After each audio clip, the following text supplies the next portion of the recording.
معروف عالم دین و مقرر مولانا پی ایم مزمل سڑک حادثے کے بعد حیدرآباد سے بنگلورو کے ایچ بی ایس اسپتال منتقل کر دیے گئے تھے۔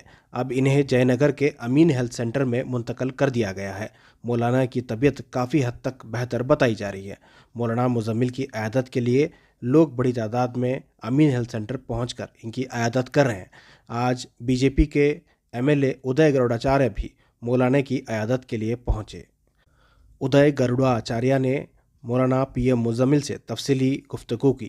اس سے پہلے ریاستی وزیر ضمیر احمد خان اور امیر شریعت بنگلور مفتی صغیر احمد صاحب بھی مولانا کی عیادت کے لیے پہنچے تھے۔